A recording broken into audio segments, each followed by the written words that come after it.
سعید بن مسیب کا۔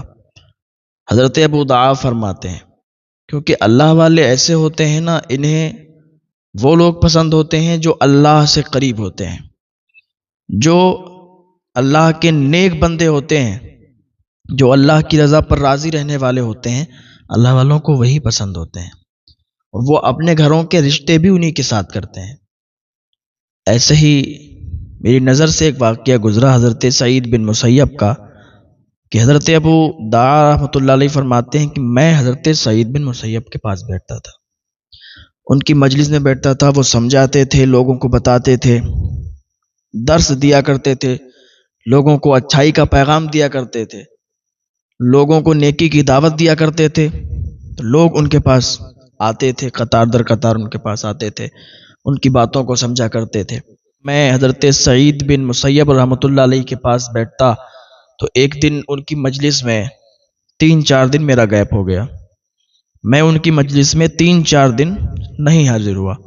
جب 3-4 دن حاضر نہیں ہوا، اس کے بعد جب گیا تو حضرت سعید بن مسیب فرمانے لگے کہ تو 3-4 دن سے کیوں نہیں آیا، 3-4 دن سے کہاں گیا ہوا تھا؟ تو ابو دعا کہتے ہیں کہ میں نے حضرت سے کہا کہ حضرت میری اہلیہ کا انتقال ہو گیا تھا اور میں تھوڑا گھر پہ تھا، اسی میں لگا ہوا تھا اور اس کا کفن دفن کا انتظام کیا، اب فراغت حاصل کر کے میں آیا ہوں۔ تو حضرت سعید بن مسیب کہتے ہیں مجھے بتانا چاہیے تھا، تو نے مجھے نہیں بتایا، میں بھی آ جاتا اور اس کے جنازے میں شریک ہو جاتا۔ کہتے ہیں حضور یہ غلطی ہوئی مجھ سے، مجھے معاف کریں، میں اب آپ کی مجلس میں آ گیا ہوں۔ تو حضرت نے کہا کہ مجھے یہ بتا ابو دعا، کیا تو دوسرا نکاح کرنا چاہتا ہے، دوسری شادی کرنا چاہتا ہے؟ تو ابو دعا کہتے ہیں حضرت میں ٹھہرا غریب انسان، میں ٹھہرا غریب آدمی، میں کیسے نکاح کر سکتا ہوں؟ میرے پاس تو کوئی ایسا مالی اعتبار سے میں صحیح بھی نہیں ہوں، اور مجھے اپنی بیٹی کون دے گا؟ اور ہر کوئی یہ سوچتا ہے کہ اس کی بیٹی ایک اچھی جگہ جائے، اس کا خیال رکھا جائے، میں حضرت اتنا غریب ہوں کہ میں کیسے خیال رکھ سکتا ہوں؟ حضرت سعید بن مسیب فرماتے ہیں کہ ابو دعا اس چیز میں تو یہ زیادہ مت سوچ کہ تیرے پاس مال و دولت نہیں ہے، تجھے اپنی بیٹی کون دے گا، بس یہ ہے کہ تو بیٹی کو، جس کی بھی بیٹی تیرے نکاح میں آئے، بس اسے 2 ٹائم کھانا دے دے، یہی ہوتا ہے۔ اب یہ تھوڑی نہ کہ اس کے لیے تجھے مالدار ہونا ہوگا۔ کہا حضرت مجھے اپنی بیٹی پھر کون دے گا ایسے؟ کیونکہ آج لوگوں کا حال بتا رہے ہیں نا، کہ لوگ کہتے ہیں نا کہ وہ اچھا خاصا ہونا چاہیے، مالدار ہونا چاہیے۔ حضرت سعید بن مسیب کہتے ہیں کہ اتنا مت سوچ، مجھے یہ بتا کیا تو میری بیٹی سے شادی کرے گا، میری بیٹی سے نکاح کرے گا؟ حضرت ابو دعا کہتے ہیں حضرت یہ آپ کیا فرما رہے ہیں؟ تو حضرت سعید بن مسیب کہتے ہیں کہ بالکل ٹھیک فرما رہا ہوں، کیا تو میری بیٹی سے نکاح کرے گا؟ کہتے ہیں حضرت پھر یہ میرے لیے بہت خوشی کی بات ہے کہ آپ جیسی شخصیت اور اپنی بیٹی کا نکاح مجھ سے کریں گے، کیونکہ یہ اللہ والے لوگ ہوتے ہیں، انہیں مال و دولت کی تمنا نہیں ہوتی، یہ مال و دولت کی طرف نہیں بھاگتے۔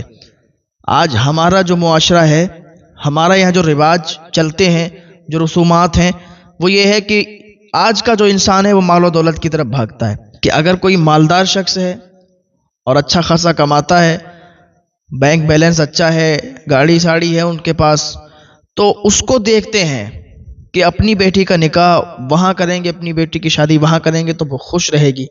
لیکن اللہ والے ایسا نہیں سوچتے، اللہ والے یہ دیکھتے ہیں کہ لڑکا نیک ہے یا نہیں، لڑکا میری بیٹی کو خوش رکھ پائے گا یا نہیں۔ صرف مال و دولت کی وجہ سے لڑکی خوش نہیں رہ سکتی، پیار محبت بھی ہونا چاہیے۔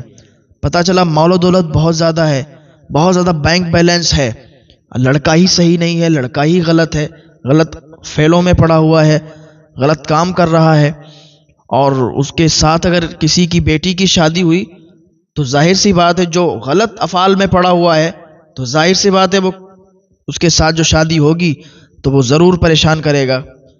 تو آپ رشتہ جب ڈھونڈیں تو نیک لڑکا دیکھیں، نمازی دیکھیں، مزدوری کر کے بھی اگر وہ کما کے کھاتا ہو تو وہ لڑکا صحیح ہے اس کے یہاں آپ رشتہ کر سکتے ہیں تو بہتر ہے، زیادہ مالدار ہے اور لڑکا صحیح نہیں ہے تو پھر رشتہ کرنا وہاں اچھی بات نہیں ہے۔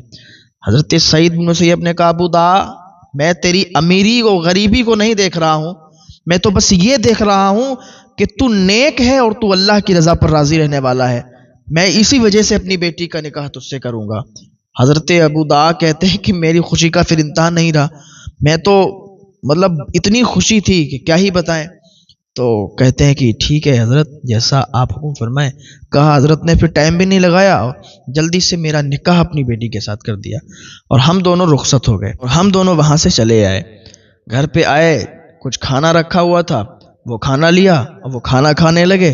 کھانا کھا کے جو فراغت حاصل کی تو مجھے خود یقین نہیں ہو رہا تھا کہ اتنے بڑے اللہ کے ولی نے بیٹی کی شادی مجھ سے کر دی، اپنی بیٹی کا نکاح مجھ سے کر دیا۔ تو کہتے مجھے بھی یقین ہو نہیں رہا تھا، لیکن اب تو نکاح میں آ چکی تھی تو میں گھر کے چھت پر کھڑا ہوا اور گاؤں والوں کو آواز دی، سب کو بلایا، کہا سنو، میں اب شادی شدہ ہوں، اب غیر شادی شدہ نہیں ہوں، میرے نکاح میں جانتے ہو کون آیا ہے؟ گاؤں والے نے کہا بھائی بتاؤ کون آیا ہے؟ کہا میرے نکاح میں حضرت سعید بن مسیب کی بیٹی آئی ہے، حضرت سعید بن مسیب نے اپنی بیٹی کا نکاح مجھ سے کیا ہے۔ تو گاؤں والوں نے تعجب مانا کہ کیا بات کرتا ہے، اتنا بڑا اللہ کا ولی ہوتے سے شادی اپنی بیٹی کا کروائے گا؟ تو کہنے لگے اگر تم یقین نہیں کرتے ہو، یقین نہیں آتا ہے تو گھر میں میری بیوی موجود ہے، اپنی گھروں کی عورتوں کو بھیج دو، وہ دیکھ لیں گی۔ کہا ٹھیک ہے۔ گاؤں کی عورتیں آئیں، دیکھا تو واقعی وہ موجود تھی۔ تو بس یہ ہے کہ یہ اللہ والے ہیں، یہ غریبی اور امیری کو ترجیح نہیں دیتے ہیں، یہ بس یہ چیز دیکھتے ہیں کہ لڑکا نیک ہونا چاہیے۔ ہمیں اپنے سماج کے اندر بھی یہی دیکھنا ہے اور جو تمام رسومات ہیں ان کو ختم کرنا ہے، جو تمام چال چلن آ رہے ہیں ان کو ختم کر کے بس یہ ہے کہ نکاح کو آسان کرنا ہے۔ نکاح آسان ہو جائے گا تو بہت زیادہ بیماریاں سماج سے دور ہو جائیں گی، بہت زیادہ پریشانیاں ختم ہو جائیں گی۔ نکاح آسان ہونا چاہیے۔ جہیز کی جو ڈیمانڈ لوگ کرتے ہیں ان کو ختم کرنا چاہیے۔ جہیز اگر کوئی اپنی مرضی سے دے رہا ہے تو لو، ڈیمانڈ یہ ختم کر دو کہ یہ چاہیے وہ چاہیے، یہ ساری چیزیں ختم ہو جائیں گی تو بہتر ہو جائے گا، ہمارا سماج اچھا ہو جائے گا، اس کے لوگ اچھے ہو جائیں گے۔ بس یہ ہے کہ اگر اپنے طرف سے اگر جہیز بالکل منع کر دو گے تو یہ ایک سونے پر سہاگا ہو جائے گا، یہ بہت بہتر بات ہو جائے گی۔